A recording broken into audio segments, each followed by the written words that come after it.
Saya nabung nggak di BCA, nabung. Saya sewa berangkas, saya taruh uang saya di situ. Saya bayar sewanya setiap bulan. Saya nggak kena admin, saya nggak dapat riba. Hidup gue bahagia. Allahu Akbar. Luar biasa. Ini yang saya pernah sampaikan di beberapa, jangan diangkat. Tinggal berapa menit? Ini yang saya sering sampaikan kalau ada seminar tentang bank syariah. Bank Syariah Indonesia, mohon maaf jika ada orang-orangnya, mohon maaf sekali lagi. Bank Syariah Indonesia itu belum 100% syariah. Mereka bermain di sektor-sektor investasi yang membuat itu ada goror dan ada ribanya. Cicil motor syariah, ada yang ikut di sini?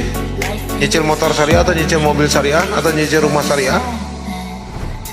Coba antum gak bayar 3 bulan, disita. Beneran, cobain aja. Siapa yang berani coba? Apapun akad mereka, ya, apapun akad mereka. Karena kalian bukan menabung untuk memiliki kendaraan. Kalian itu minjem. Tetap dihitung seperti itu. Makanya sistem syariah di Indonesia nggak ada yang lolos dari riba. Oke, saya ada sedikit namanya dompet madani. Saya bikin itu dulu aplikasi khusus buat mualaf. Mualaf kan kalau datang, sorry ya sedikit cerita. Minta waktu ya, timekeeper. Jadi mualaf itu kalau datang ke kami itu minta uang, lapar, minta uang sakit, minta uang anaknya mau sunat, apalah segala macam.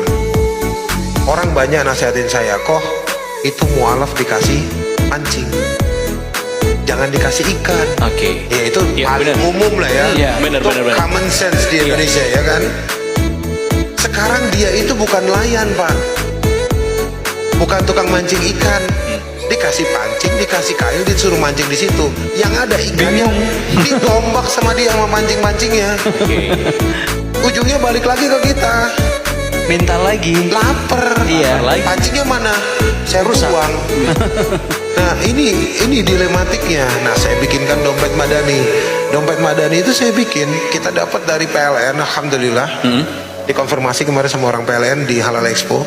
Kita penjual token listrik termurah se Indonesia. Biasa. Ada yang ngisi pakai token? Saya pakai token. Saya juga. Berapa biasa ngisi? Antara 50-100. Oke, berapa biaya adminnya? 2,5 biasanya. Sampai? Sekarang 3.000 kayaknya. Oke, di saya 20.000 sampai 500.000, adminnya 300 perak. Wow. Luar biasa. Ya. Oke, itu 1 juta adminnya 75 perak. Semakin turun berarti. Semakin turun. Karena gue nggak butuh untung dari lo. Oke. Oke. Ya.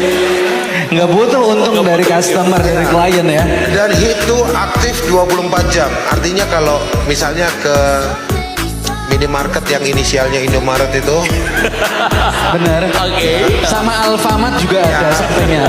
inisialnya Alfamart. Iya. Biasanya tetanggaan. Nah, pastilah. Iya pasti. Itu kalau lu jam 11 sampai jam 3 pagi lu nggak bisa beli token. Di aku stok token. Di saya tuh di dompet madani dia ada stok token. Jadi antum ngisi jam 12 Oke. tetap jalan.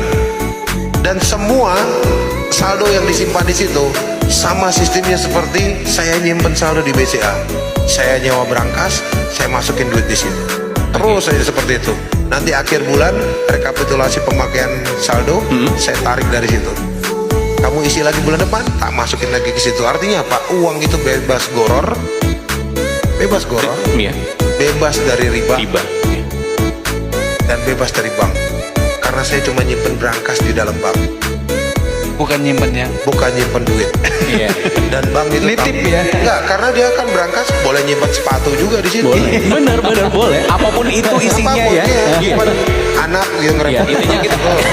Rewel. Oh jangan. Boleh kayaknya.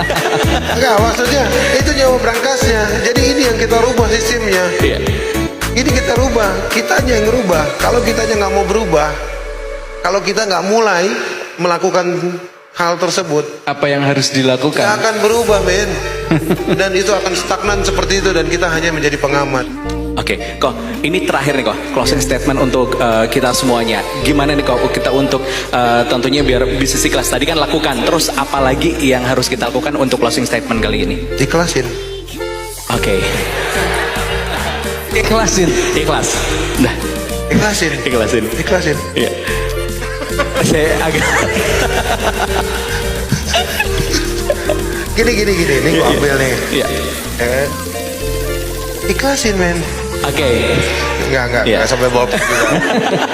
Ikhlas kok bang. Ikhlas. Gini loh. Ikhlas. Kalau lu masih perhitungkan segala sesuatunya berdasarkan akal sehat manusia, dan lu masih menggantungkan sesuatunya itu di bawah langit, tidak kepada Allah, sedangkan Allah sudah mau membuat perjanjian dengan manusia. Kau tinggalkan sesuatu karenaku, maka akan ku ganti dengan yang lebih baik. Itu bukan gue yang ngomong men, Allah yang ngomong. Baca Quran gak sih? Baca. Ngaji gak sih? Ngaji. Jalanin men. Di Quran banyak petunjuk. Gue di sini mah cuma ngecap doang nih. Iya, Bener. petunjuknya semua ada di Quran. Lu ganti, nih, lu tinggalin sesuatu karena Allah. Saya resign, pernah resign dari perusahaan yang gaji saya 3.700 US dollar atau sekitar 52 juta. Saya resign. Dan Allah ganti dengan gaji sekarang 5.200. 2 kali lipat langsung. Saya kerja di perusahaan asing, saya membawai satu Asia, bawaan saya ada satu Asia. Saya menguasai di sini 14 negara, termasuk Cina. Dan Allah ganti itu dengan cara yang sangat mudah. Lu tinggalin sesuatu karena Allah, Allah ganti berlipat-lipat. Percayalah, tinggalkan riba karena Allah. Bisa. Masalahnya yakin apa nggak yakin? Iya. Aduh, ntar anak istri makan apa? Iya. Entar cicilan, iya, Bener-bener. ini itu segala macam. Enggak lah. Better nggak punya rumah di dunia tapi punya rumah di akhirat. Kalau rumah lu dunia cuma karena nyicil, di akhirat boro-boro rumah dapat, di sidang lama. Iya. Kendaraanmu cicil di dunia, nanti di akhirat emang Allah nggak nanyain? Setiap riba yang kita kasih makan ke anak istri kita, setiap riba yang dihasilkan oleh kalian dan dikasih makan ke anak dan cucu kalian, Allah emang nggak nanyain? Nanyain. Riba yang kalian tanam dan menjadi sesuatu yang akhirnya majemuk menjadi sesuatu yang besar, dan terus kalian nafkahin keluarga kalian dari situ dengan alasan dalih apa? Kita ini bebas riba, kita udah nggak pakai bank. Tapi modal itu usaha untuk ngasih makan keluarga dari mana? Emang Allah nggak nanyain dari situ? Nanyain loh. Hati-hati ya, kita jangan sampai terpleset. Jangan sampai kita yang terpleset. Jadi better nggak punya rumah di dunia daripada lu di akhirat melarat. Serius. Kan Rasulullah juga bilang kan, ya Allah matikanlah aku dalam keadaan miskin. Dan kenapa selalu kita kembangin terus di Mualaf Center, berkembang banyak program selalu seperti itu. Ini kameramen juga anak Mualaf Center nih, Kopatrio. Jadi kita selalu minta sama Allah. Ya ini yang sering saya ulang. Ini antum minta buat closing kan. Tiap pagi habis sholat subuh doa, ya Allah, jika hamba sudah tidak lagi berguna untukmu dan agamamu, matikanlah hamba. Minta seperti itu sama Allah. Kalau antum semua sudah tidak lagi berguna untuk Allah, minta dimatikan. Karena sisa hidup kalian hanya dosa nantinya. Kalian hidup dalam kebenaran yang semu. Kalian anggap itu benar, padahal itu dosa besar. Ya, riba itu tidak disebutkan sama Rasulullah secara gamblang dan nyata pada saat beliau menyebutkan dosa-dosa besar. Ya, murtad, durhaka kepada ibu, lalu berzina. Rasulullah tidak menyebutkan zina karena dosa zina yang paling ringan adalah seperti berzina dengan ibu kandung sendiri. Jadi dosa riba yang paling ringan itu seperti berzina dengan ibu kandung sendiri. Jadi langsung dapat 2 itu. Kalau orang anggap itu enteng, ya riba dilakukan. Alhamdulillah menjalik. Udah itu aja sih. Saya agak-agak ngeri kalau ngebahas ke sono. Iya.